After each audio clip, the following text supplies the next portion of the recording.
Hello friends. Current unplug by Rajiv के आज के इस एपिसोड में हम उस सेक्टर की बात करेंगे जिस पे मैं बहुत ज्यादा बुलिश हूं। जी हां दोस्तों, मैं बात कर रहा हूं बेस मेटल सेक्टर की। बेस मेटल का अर्थ क्या हुआ? Copper, aluminium, lead, zinc, tin, ये सारे जो चीपर मेटल्स हैं ये बेस मेटल में आते हैं। एक तरफ वहीं आप सुनते होंगे प्रीशियस मेटल, जिसमें गोल्ड, सिल्वर, पैलाडियम, प्लैटिनम, जो महंगे वाले जो मेटल्स हैं वो आते हैं। ठीक है, तो आज हम बेस मेटल की बात करेंगे। बेस मेटल में आप देखिए, कॉपर जो है उसके मार्केट में आग लग गई है।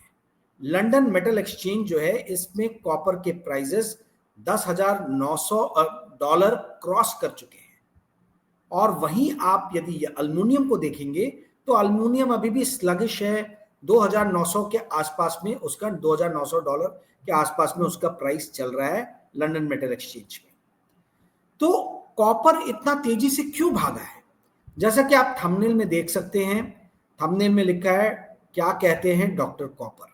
कॉपर को डॉक्टर क्यों कहा जाता है? कॉपर को डॉक्टर इसलिए कहा जाता है क्योंकि वो अर्थव्यवस्था की स्थिति को बयान करता है। यदि आपको पता करना है कि विश्व की वैश्विक अर्थव्यवस्था कैसी चल रही है, तो आप कंजम्पशन देखिए कॉपर का कितना हो रहा है और कॉपर के प्राइसेस किस रफ्तार से भाग रहे हैं। अब आप बोलोगे कि भाई कॉपर के प्राइसेस तो बहुत तेजी से भाग रहे हैं, परंतु विश्व की अर्थव्यवस्था तो 2% एक बड़ी ही धीमी चाल से बढ़ रही है। तो जी हाँ, आप एकदम सही कह रहे हैं। कॉपर के प्राइसेस फिर क्यों ऊपर भागे? इसके दो महत्वपूर्ण कारण हैं। एक ये कि वर्ल्ड की जो सेकंड सबसे बड़ी कॉपर की माइन है इंडोनेशिया में, फ्रीपोर्ट की ग्रासबर्ग माइन उसका नाम है। वो माइन जो है उसमें अक्टूबर के फर्स्ट वीक, सितंबर के एंडिंग वीक में कुछ ऐसी वहां पे स्थितियां उत्पन्न हुई कि फ्रीपोर्ट ने अनाउंस किया। फ्रीपोर्ट अमेरिकन माइनिंग कंपनी है जो गोल्ड और कॉपर की माइनिंग में बहुत बड़ा नाम है कॉपर माइनिंग में। उन्होंने अनाउंस कर दिया कि 2026 पूरा साल और 2025 के जो अभी बचे हुए 2-3 महीने हैं, इसमें ये माइन जो है फुली प्रोडक्शन नहीं कर पाएगी। जिस दिन ये अनाउंसमेंट हुआ उस दिन के बाद से ही कॉपर के मार्केट में आग लग गई। कॉपर तेजी से भगना चालू हुआ। ठीक है, पहले ही एनालिस्ट एक्सपेक्ट कर रहे थे कि 60 टन के आसपास में जो है वो कॉपर का डेफिसिट रहेगा। ठीक है, तो वो डेफिसिट जो है अब वो बढ़ के आप सोचिए कि 60 किलो टन, सॉरी, तो 60 किलो टन अकेले, मतलब ये प्रोडक्शन जब फ्रीपोर्ट की ग्रासबर्ग माइंस हो रहा था तभी एनालिस्ट लोग ने एक्सपेक्ट किया था कि वर्ल्ड ओवर 60 किलो टन का डेफिसिट रहेगा 2026 में। परंतु ये फ्रीपोर्ट की माइन जो है, जो विश्व की दूसरी सबसे बड़ी माइन है, ये 850 किलो केटी जो है इसका प्रोडक्शन है कॉपर का। तो आप सोचिए कि 850 केटी चला जाएगा तो कितना बड़ा डेफिसिट जो है वो 2026 के बाद में आपको 2026 से आपको देखने को मिल सकता है कॉपर में। तो यही कारण है कि कॉपर के प्राइसेस बहुत तेजी से भागे। दूसरा एक जो बड़ा रीजन था कॉपर के ऊपर जाने का, वो ये है कि पुतिन जी ने सबके नाक में दम कर रखा है। और ये जो रशिया ने वॉर छेड़ी है यूक्रेन के साथ में, इससे यूरोपियन कंट्रीज जो हैं ये बहुत ज्यादा डरे और सहमे हुए हैं कि यूक्रेन के बाद इनका नंबर आ सकता है। तो वर्ल्ड ओवर जो है वो ग्लोबल आर्मामेंट, जो पहले जो स्थिति थी कि कौन कितने हथियार बना ले, वही स्थिति धीरे धीरे उत्पन्न हो रही है। दोस्तों, शीत युद्ध के समय में विश्व की 4% जीडीपी डिफेंस स्पेंडिंग में खर्च होती थी। 4%। आज ये घट के 2.5% है क्योंकि शीत युद्ध बंद हो गया है। परंतु जिस तरीके से रशिया ने और पुतिन ने एग्रेसिव स्टैंड लिया है, यहां तक कि शी जिनपिंग भी कभी कभी ताइवान को लेके जो है वो अपने कॉलर को टाइट करने लग जाते हैं। इसको देख के अमेरिका और जो डेवलप्ड नेशंस हैं, यूरोपियन नेशंस, और साथ ही जापान, कोरिया, ऑस्ट्रेलिया, जो अमेरिका के सहयोगी राष्ट्र हैं, इन लोगों ने अपने डिफेंस स्पेंडिंग बहुत तेजी से बढ़ाने का जो है वो मन बना लिया है। और यदि ये आज जो 2.5% स्पेंड कर रहे हैं, इसको बढ़ा के वापस से जो आज ग्लोबल डिफेंस एक्सपेंडिचर 2.5% के आसपास में है, ये यदि बढ़ के शीत युद्ध के समय वाले ही 4% ऑफ ग्लोबल जीडीपी पे पहुंच जाएगा, यानी 1.5% का इजाफा होगा। ग्लोबल जीडीपी कुछ 106 ट्रिलियन डॉलर के आसपास की है, तो 1.5% 106 ट्रिलियन डॉलर का निकालेंगे तो करीबन 1.8 ट्रिलियन डॉलर के आसपास में आता है। 1.8 ट्रिलियन डॉलर का डिफेंस स्पेंडिंग एक्सपेंडिचर बढ़ सकता है आने वाले दिनों में। आज की डेट में टोटल जो विश्व की कंट्रीज हैं ये मिला के 2.7 ट्रिलियन डॉलर डिफेंस में स्पेंड कर रही हैं, जिसमें 1/3 अकेले अमेरिका करता है 900 बिलियन डॉलर के आसपास का। आपको मालूम है 2.7 ट्रिलियन डॉलर मतलब हुआ 2700 बिलियन डॉलर, क्योंकि 1 ट्रिलियन डॉलर में 1000 बिलियन डॉलर होते हैं, ठीक है। 1 बिलियन डॉलर का मतलब हुआ 9000 करोड़ रुपए, यदि हम $1 90 रुपए का पकड़ते हैं तो आप इससे अंदाजा लगा लीजिए, ठीक है। तो आज जो लगभग 3 ट्रिलियन डॉलर के आसपास पूरा विश्व जो डिफेंस एक्सपेंडिचर पे खर्च कर रहा है, यह आता है करीबन 270 लाख करोड़ के आसपास में, ठीक है। अब इसके अंदर में 1.7 ट्रिलियन डॉलर का और इजाफा की बात कर रहे हैं, यानी करीबन 450 लाख करोड़ तक ये जा सकता है, 400 से 450 लाख करोड़ तक। तो जो लोग ये डॉलर नहीं समझते उनके लिए मैंने रुपये में भी कन्वर्ट करके बता दिया। अब जो ये डिफेंस एक्सपेंडिचर 1.7 ट्रिलियन डॉलर से बढ़ सकता है, इसमें ऐसा अंदाजा लगाया जा रहा है कि 66% जो एक्सपेंडिचर होगा वो प्रोक्योरमेंट और मेंटेनेंस का होगा, और इन जगहों पे मेटल्स की जरूरत पड़ेगी। और पूरे विश्व में जो बेस मेटल्स हैं, यानी copper, aluminium, zinc, lead, tin, ये जो आज की डेट में कंज्यूम हो रहे हैं, इससे 2 मिलियन टन ज्यादा कंज्यूम होंगे, ठीक है। और अकेले ऐसा बताया जा रहा है कि कॉपर ही जो है वही उसमें ही बहुत ज्यादा भारी जो है इजाफा आने वाला है। ये सोसाइटी जनरल की रिपोर्ट है, एग्जैक्टली मैं आपको बताता हूं कि ये कितना है। ये लगभग 185 kilo tonne, 185 kilo tonne copper में कन्वर्ट होता है। तो आप सोचिए 185 किलो टन कॉपर यदि डिफेंस एक्सपेंडिचर में, प्रोक्योरमेंट में, हथियार बनाने में इस्तेमाल होता है, और वहीं दूसरी तरफ फ्रीपोर्ट की इंडोनेशिया की ग्रासबर्ग माइन ऑपरेट नहीं करती है, 800 साढ़े 800 किलो टन वहां से निकल जाता है। तो आप सोचिए कितना बड़ा डेफिसिट जो है वो कॉपर में बन सकता है। यही कारण है कि कॉपर के प्राइसेस जो है वो ऊपर जा रहे हैं, भली इकोनॉमी जो है वो स्लगिश है। 2 रीजन मैंने आपको बताए। पहला रीजन ये कि डिफेंस एक्सपेंडिचर, चाइना और रशिया जो अपनी कॉलर टाइट कर रहे हैं, इसको देख के घबराए हुए अमेरिका और यूरोपियन नेशंस अपने डिफेंस एक्सपेंडिचर को बढ़ाने वाले हैं, और वो डिफेंस एक्सपेंडिचर बढ़ने के कारण लगभग 2 मिलियन टन जो है वो अलग अलग बेस मेटल्स का ज्यादा प्रोक्योरमेंट होगा। उसमें अकेले कॉपर ही जो है वो मैंने आपको बताया कितना है, कॉपर 185 किलो टन है। 185 kilo tonne plus 850 kilo tonne जो पुरानी माइन जो फ्रीपोर्ट की थी, वर्ल्ड की सेकंड बड़ी माइन, उसने काम करना बंद कर दिया। तो ये दोनों के कारण गायब होने वाले हैं। तो ये आपको कॉपर का समझ में आ गया। परंतु कॉपर से ज्यादा बुलिश मैं अल्युमिनियम में हूं। आप पूछोगे क्यों मैं अल्युमिनियम में ज्यादा बुलिश हूं? दोस्तों, मैंने पुराने गोल्ड और सिल्वर के एपिसोड्स जो बनाए थे, वीडियोस जो बनाए थे, उसमें मैंने आपको बताया था कि गोल्ड इज टू सिल्वर का रेशियो होता है, वैसे ही कॉपर इज टू अल्युमिनियम का भी रेशियो होता है। तो कॉपर इज टू अल्युमिनियम का जो रेशियो है, ये जो पिछले 1 दशक में देखा गया है, वो लगभग 3.5 टाइम्स के आसपास में रहा है। यानी कॉपर के प्राइसेस 3.5 टाइम्स अल्युमिनियम से ज्यादा रहे। परंतु जैसे मैंने आपको लंदन मेटल एक्सचेंज के रेट शुरुआत में बताए थे कि 10,900 कॉपर है, 2,900 के आसपास अल्युमिनियम है, तो ये करीबन 3.8 3.9 के आसपास में जाता है। जब कभी भी ये रेशियो 4 से ऊपर चला जाता है तो कॉपर जो कि महंगा मटेरियल है उसको अल्युमिनियम रिप्लेस करने लगता है। तो ऐसी स्थिति में 2 ही चीजें हो सकती हैं, या तो अल्युमिनियम के प्राइसेस ऊपर जाएंगे या कॉपर के प्राइसेस नीचे आएंगे। तो कॉपर के प्राइसेस तो नीचे आते हुए दिख नहीं रहे मेरे को, तो aluminium as a replacement element नजर आएगा, और अल्युमिनियम कॉपर को जब रिप्लेस करेगा तो अल्युमिनियम के मार्केट में भी आग लग जाएगी।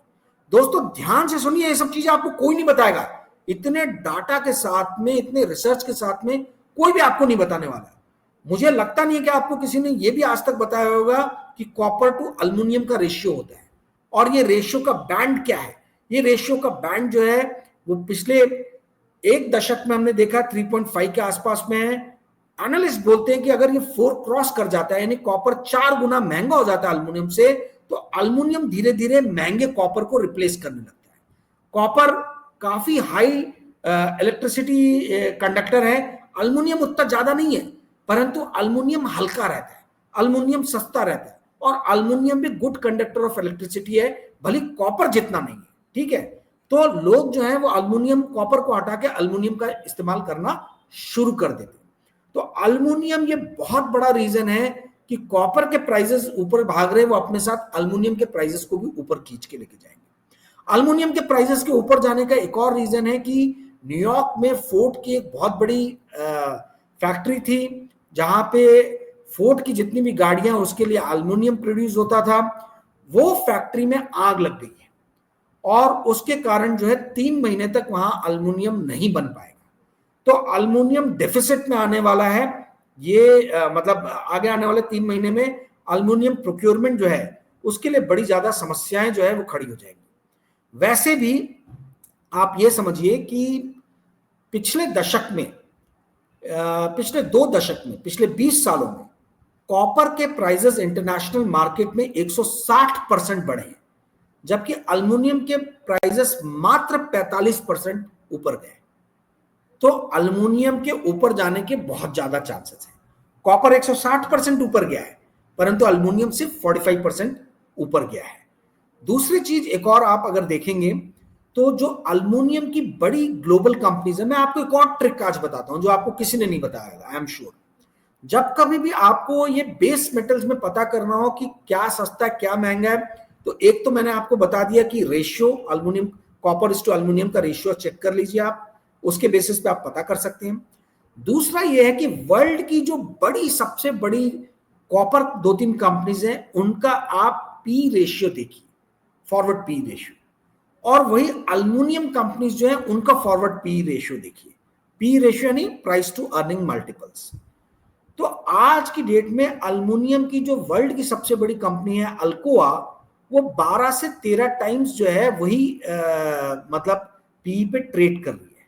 दूसरी जो बड़ी कंपनी है नॉर्स्क हाइड्रो, वो भी 12-13 टाइम्स फॉरवर्ड अर्निंग के ट्रेड कर रही है। पर यदि यही आप लेंगे कॉपर की कंपनी को, वर्ल्ड की सबसे बड़ी ग्लैनकोर, तो ग्लैनकोर जो है, ग्लैनकोर स्विट्जरलैंड बेस्ड कंपनी है, ग्लैनकोर 30 टाइम्स ट्रेड कर रही है। तो आपको इससे यह समझ में आ रहा है कि कॉपर की जो कंपनीज हैं इनमें ऑलरेडी इजाफा हो चुका है, इनके शेयर प्राइसेस में भाग चुकी है, और अल्युमिनियम और कॉपर की कंपनीज लगभग आसपास ही फॉरवर्ड अर्निंग मल्टीपल्स में ट्रेड करती है। तो अल्युमिनियम की कंपनीज के भी ऊपर भागने के बहुत रीजन है। हमने देखा है कि पिछले कुछ दिनों में हिंडाल्को के प्राइसेस बहुत तेजी से इंडिया में भागे, क्योंकि इंडिया में हिंडाल्को जो है बहुत बड़ा अल्युमिनियम का प्रोड्यूसर है।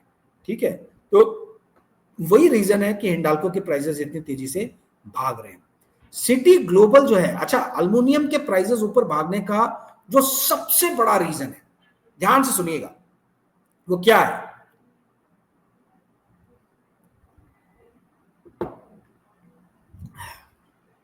अल्युमिनियम जो है वर्ल्ड में सबसे ज्यादा प्रोड्यूस करता है चाइना।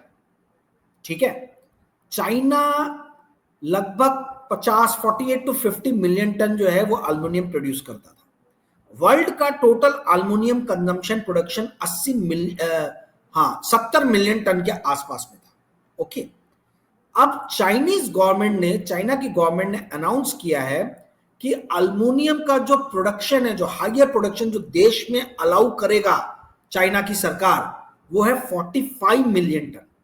45 मिलियन टन से ज्यादा अल्युमिनियम चाइना अपने देश में प्रोड्यूस नहीं होने देगा। आप बोलोगे कि ऐसा क्यों? दोस्तों देखिए, अल्युमिनियम बनता है बॉक्साइट ओर से, बॉक्साइट ओर बहुत ज्यादा है जमीन में, परंतु सीधा बॉक्साइट ओर से अल्युमिनियम नहीं बन जाता।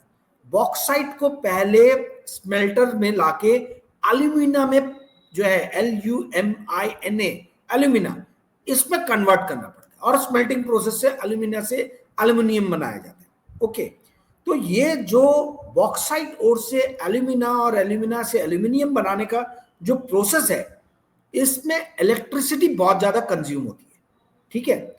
चाइना चाहता है, वहां पे ऑलरेडी पोल्यूशन लेवल इतना हाई हो गया, आपने देखा कि ईवी जो है, ईवी का सेल इस साल कार जो पेट्रोल और डीजल वाली उससे ज्यादा हुआ चाइना में, ठीक है। 100 से ज्यादा कंपनीज चाइना में हैं जो ईवी व्हीकल्स बनाती हैं। कैन यू बिलीव दिस, 100 से ज्यादा कंपनीज आज की डेट में चाइना में हैं जो ईवी व्हीकल्स बना रही है। तो चाइना अपने पोल्यूशन लेवल को कम करने के लिए बहुत प्रयास कर रहा है। तो एल्यूमिनियम इंडस्ट्री जो है ये बहुत बड़ा पोल्यूटर इंडस्ट्री है, बहुत पोल्यूशन फैलाता है। तो चाइना ने बोला है कि भाई अब हम 45 मिलियन टन से ज्यादा जो है वो एल्यूमिनियम नहीं बनाएंगे, क्योंकि हमारे देश को इतने ही कंजम्पशन की जरूरत है।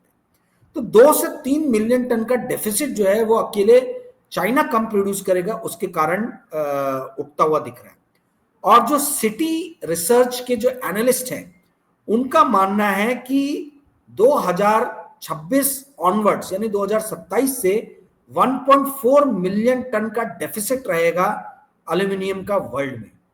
वहीं वुड मैकेंजी जो है वो, उसका कहना है, ये भी एक बहुत बड़ी कंसल्टिंग फर्म है मेटल्स में, वुड मैकेंजी बोलता है कि 2028 से एल्यूमिनियम के मार्केट में जो डेफिसिट क्रिएट होगा वो 2033 तक चलेगा, 2033 तक।